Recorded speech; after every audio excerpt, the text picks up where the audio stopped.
नमस्कार। ये कहानी है कविता की। कविता अपने माता पिता के बहुत लाडली थी। 3 बड़े भाइयों की बहन थी। कोई भी चीज़ मांगने पर उसे वक्त सामने हाजिर हो जाती।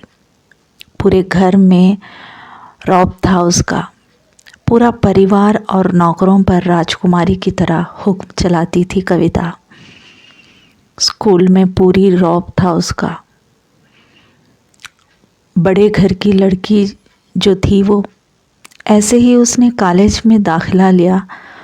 उसकी ठाट बाट, बड़ी गाड़ी में आना जाना, हर दिन नया फैशन देखकर हर कोई उससे दोस्ती करना चाहता था। थोड़े ही दिनों में उसकी बहुत से दोस्त बन गए। पूरी कॉलेज में उसकी अपनी ही एक पहचान थी। इन दिनों उसके घर में एक रिश्ता आया। ख़ानदानी लोग थे और पापा की पुरानी जान पहचान थी। उनके साथ कविता के साथ कोई ज़बरदस्ती नहीं थी, पर कविता ने फिर भी हाँ कर दी, क्योंकि वो अपने परिवार से बहुत प्यार करती थी।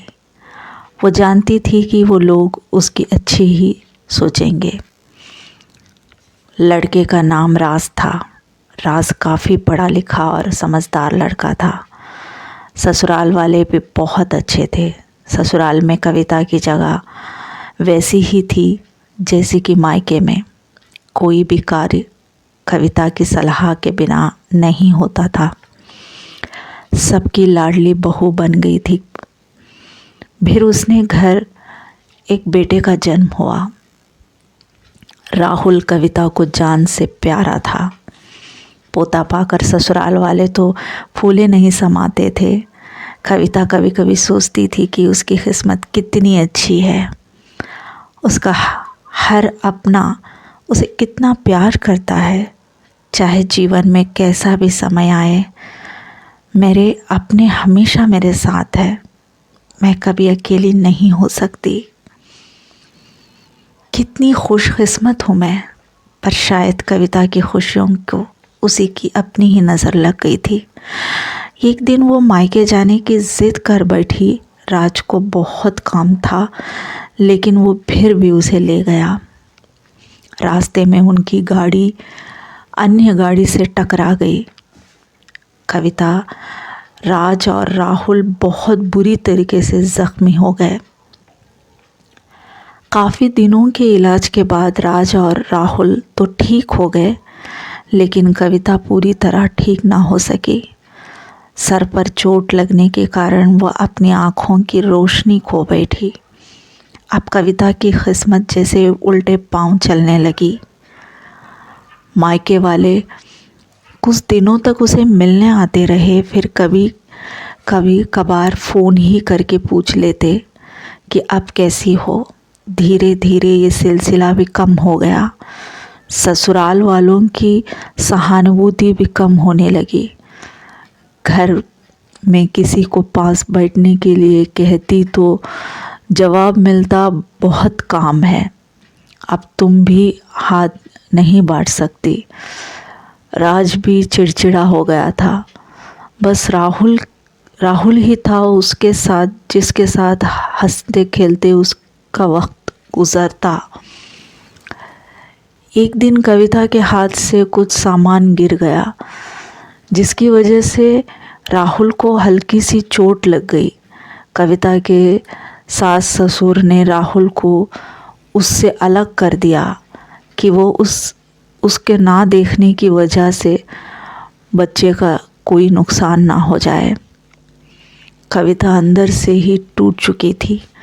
एक दिन उसने सबके सामने मायके जाने की इच्छा रखी, तो राज उसके तुरंत मायके छोड़ आया, जैसे कि वह भी यही चाहता था। लेकिन राहुल को उसके साथ नहीं भेजा गया। कविता कभी कभी राहुल से दूर नहीं रहती, पर अपनी कमी के कारण उसने ज़्यादा बहस नहीं की। कविता को लगा कि वो 3-4 दिन वहाँ रहेगी तो थोड़ा हवा पानी बदल जाएगा, क्योंकि वह कितने दिनों से कभी भी बाहर नहीं गई थी। घर वाले भी इतने दिनों के बाद उसे देखकर कितने खुश होंगे। कविता के घर पहुंचने पर सब लोग बहुत खुश हुए। खाने में सब कुछ कविता की पसंद का ही बना था। उसने अपने मम्मी पापा और भाई भाभीयों के दिल खोल कर बातें की। उनके छोटे छोटे बच्चे भी बुआ के साथ खिलमिल गए थे। रात को सोने के वक्त जब वो कपड़े बदलने लगी तो उसे पता चला कि उसकी बैग तो बहुत भरा हुआ था। वो सब समझ गई। वह बहुत उदास हो गई। कुछ दिनों तक तो सब ठीक रहा, फिर जैसे सब बदलने लगा, सबका व्यवहार बदल रहा था। वो लोग जैसे थक चुके थे। उससे सब लोग घुमा फिरा कर पूछने लगे कि राज कब आ रहा है उसे ले जाने। वह बहाना बना देती,